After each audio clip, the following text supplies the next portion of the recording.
কোরআনের পাখিটাকে শহীদ করা হয়েছে, পরিকল্পিতভাবে হত্যা করা হয়েছে।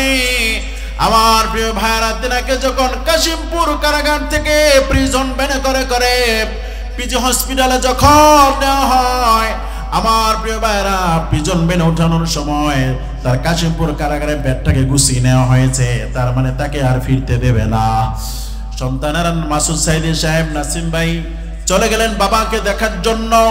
একটি সেকেন্ডের জন্য দেখতে দেয় নাই। তার দ্বারা প্রমাণিত হয় তাদের প্ল্যান পরিকল্পনা অন্যরকম। মাসুদ ভাই, সাইদি ভাই না জানলেও আমার আল্লাহ জানার বাকি নাই। যারা ফাঁসির কাস্টে ঝুলেও আল্লাহকে বলা যায় না, তাদেরকে রব্বুল আলামিন জান্নাতের মেহমান বানিয়ে দেয়। কথা কোন ঠিক কিনা? আমাদের কোরআনের বুলবুলি আল্লামা শহীদ দেলোয়ার হোসেন সাইদি রহমতুল্লাহ আলাইহি পুরোটা জিন্দেগি কোরআনের জন্য বিলিয়ে দিয়েছেন। সর্বশেষ জালিমের কারাগারে 13টা বছর তিনি ছিলেন। বাতিলের সামনে কখনো মাথা নত করে নাই, ঠিক কিনা?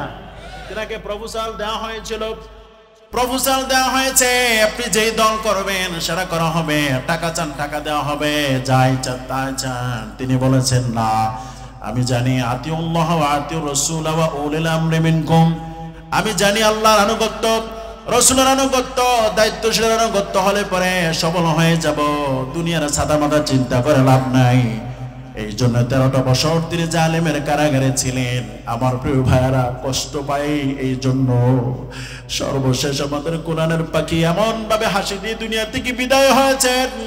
তার হাসি প্রমাণ করে 13টা বছর জালেমেরা তাকে কষ্ট দিয়েছে ঠিকই, কিন্তু আমাদের কোরআনের পাখির জান্নাতি হাসি কেড়ে নিতে পারে না, ঠিক কিনা? যারা আল্লাহ আমার রব রবে আমার সব বলে ঘোষণা দেয়, জালেমের অত্যাচার তারা সহ্য করে নেয়, বরণ করে নেয়। কথা কোন ঠিক কিনা? 13টা বছর আমাদের কোরআনের পাখিকে যারা অত্যাচার করেছে, বই বই করে আমার আল্লাহ তাদের হিসাব নিয়েছেন, বিচার করেছেন। কথা কোন ঠিক কিনা? আমাদের কোরআনের পাখি বলেছিলেন, আমাকে যারা শহীদ করে দিবে আমার রক্ত তাদেরকে পরিচারকার করে দিবে। 14 আগস্টে আমাদের কোরআনের পাখিটাকে ইনজেকশন পুশ করে করে দুনিয়া থেকে বিদায় করে দেওয়া হলো। আগামী বছর 14 আগস্ট আসা লাগে নাই, 5 আগস্টে আল্লাহ তাআলা বিচার করেছেন, ঠিক না ঠিক? আমার আল্লাহ ধরে না, ধরে না, ধরলে আল্লাহ। কোরআনের পাখিটাকে শহীদ করা হয়েছে, পরিকল্পিতভাবে হত্যা করা হয়েছে। আমার প্রিয় ভাইরা, তিনাকে যখন কাশিমপুর কারাগার থেকে প্রিজন ভ্যানে করে করে পিজি হসপিটালে যখন নেওয়া হয়, আমার প্রিয় ভাইরা, প্রিজন ভ্যানে ওঠানোর সময় তার কাশিমপুর কারাগারে ব্যাগটাকে গুছিয়ে নেওয়া হয়েছে। তার মানে তাকে আর ফিরতে দেবে না। সন্তানেরা মাসুদ সাইদি সাহেব, নাসিম ভাই চলে গেলেন বাবাকে দেখার জন্য। একটি সেকেন্ডের জন্য দেখতে দেয় নাই। তার দ্বারা প্রমাণিত হয় তাদের প্ল্যান পরিকল্পনা অন্যরকম। মাসুদ ভাই, সাইদি ভাই না জানলেও আমার আল্লাহ জানার বাকি নাই। আমার আল্লাহ বিচার করেন।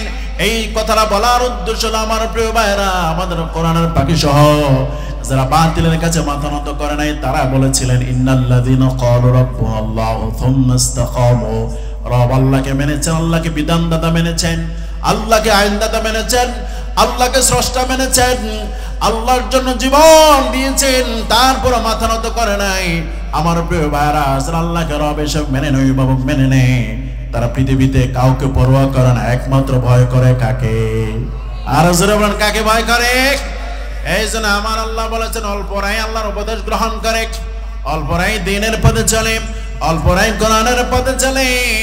আমার প্রিয় ভাইরা, শাহরাস্তির জমিনে হাজার হাজার মানুষ আছে, কিন্তু এই মুহূর্তে তাফসীর প্রোগ্রামে অল্প মানুষ হলেও আমরা চিন্তিত নই। তার কারণ হলো, আমার আল্লাহ বলেছেন, কলিলাম মা তাশকুরুন।